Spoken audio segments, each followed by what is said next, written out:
It's amazing, you know, every generation of young people seem to be able to come up with just the thing that's going to shock their parents. Just when you thought they couldn't do it. You remember in the low pants thing, when everyone was wearing their pants low and you'd see that little bit of Calvin Klein out the top. I mean, it was clearly contrived to show the branding of the very expensive underpant. I mean, no one was wearing their pants down to show, you know, the 10-pack of Kmart undies. You really had to have a nice pair on. So it was sort of a little bit like that, and we all went, oh, that's horrible, that's horrible. You thought, oh, that must be it. It can't get any lower than that. You even noticed your husband, one of mine was anyway, one of them, wearing their pants really low, I think, to try and attract some younger girls, because they do like the look. Nothing like an old gangster grandpa showing a bit of crack, a bit of a turn on for the young girls. But, you know, these days, the pant, like a decade on, has got even lower. I saw one the other day, I could not believe it. It was so low, honestly, the pants under the actual arse cheek. I don't know how this boy, he had a belt across here.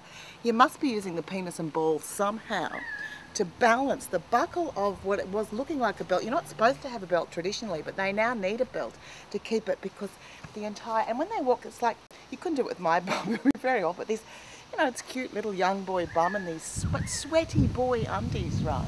And it's the whole, like a whole arse is actually showing. I was quite shocked.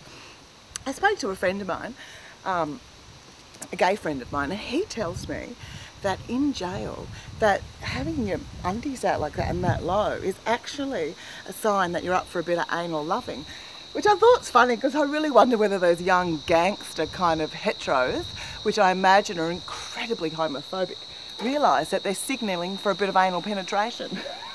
God, wouldn't that be funny if they got what they were asking for? But, you know, you just sort of think, what? And it's a prison look, you know, it's a whole thing is based on a prison look, because the low pant came in because men didn't wear belts in jail, and so pants hung down, so the whole gangster thing was to look a bit kind of, you know, the prison look, which is, you know, something a bit wrong about emulating a prison look in high fashion. It's sort of akin to that whole 90s period of heroin chic. So, how low can we go? Surely no lower. Maybe the Mayan calendar prediction is right. Maybe the low underpant predicts the end of civilization as we know it. Maybe we're not just running out of time, we're running out of clean undies. Here's mine. Good. Oh, that's it, Kato.